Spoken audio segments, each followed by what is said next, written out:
Tenang dalam penyertaan Tuhan. Itulah yang menjadi renungan singkat kita pada hari ini.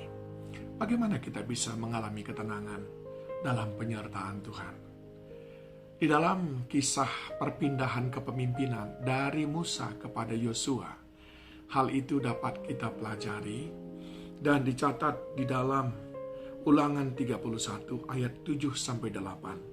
Lalu Musa memanggil Yosua dan berkata kepadanya di depan seluruh orang Israel, "Kuatkan dan teguhkanlah hatimu, sebab engkau akan masuk bersama-sama dengan bangsa ini ke negeri yang dijanjikan Tuhan dengan sumpah kepada nenek moyang mereka untuk memberikannya kepada mereka. Dan engkau akan memimpin mereka sampai mereka memilikinya. Sebab Tuhan, Dia sendiri akan berjalan di depanmu. Dia sendiri akan menyertai engkau. Dia tidak akan membiarkan engkau dan tidak akan meninggalkan engkau. Janganlah takut dan janganlah patah hati." Dari ayat yang terakhir, ayat yang ke-8, Dia sendiri akan berjalan di depanmu. Dia sendiri akan menyertai engkau. Dia tidak akan membiarkan engkau dan tidak akan meninggalkan engkau.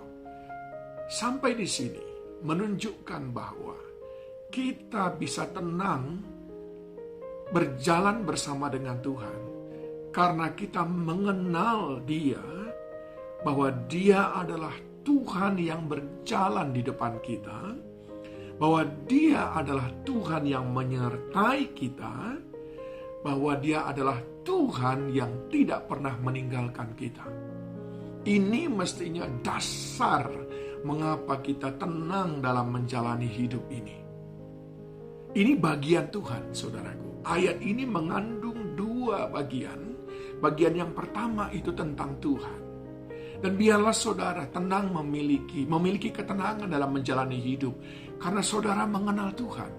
Ayat 3 berkata, "Tuhan Allahmu, Dialah yang akan menyeberangkan di depanmu.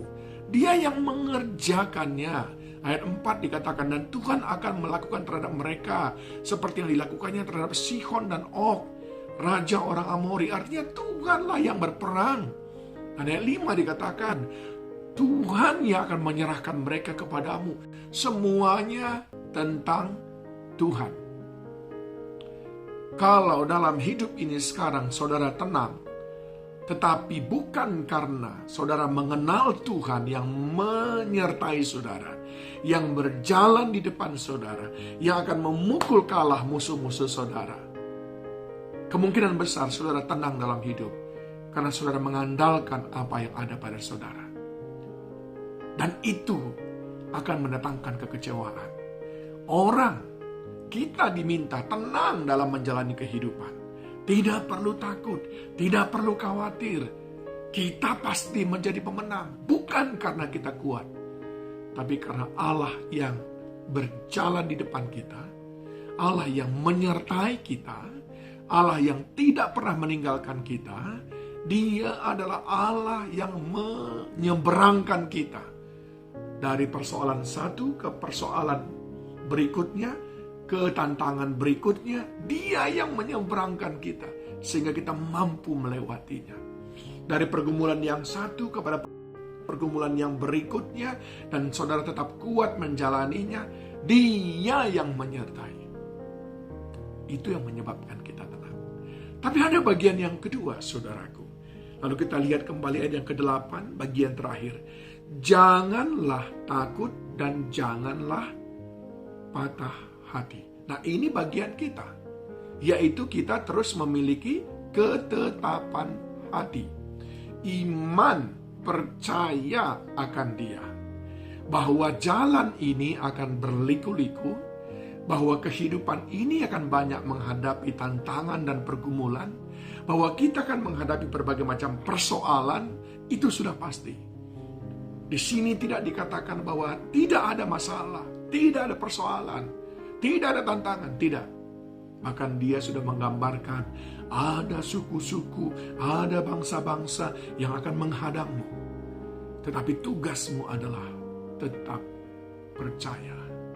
Jangan takut, jangan patah hati, jangan kecewa, jangan patah semangat. Itu yang mestinya membuat saya dan saudara tenang dalam penyertaan Tuhan. Saudara dikasihi Tuhan, mari bereskan kembali, sucikan, murnikan kembali. Mungkin saudara sedang tenang sekarang. Apa yang membuat saudara tenang? Karena sudah terbiasa menghadapinya, sudah berpengalaman, atau karena saudara punya jalan keluarnya, atau karena saudara memiliki banyak pendukung, banyak uang. Kalau itu membuat saudara tenang, akan tiba waktunya saudara kecewa. Dan bagi saudara yang belum tenang menghadapi perjalanan kehidupan ini hari ini, dua hal ini ketahuilah. Tenangkanlah hatimu, karena Dia Tuhan berjalan di depanmu, menyertai engkau dan tidak pernah mengecewakanmu. Dia berperang untuk memberikan kemenangan bagimu.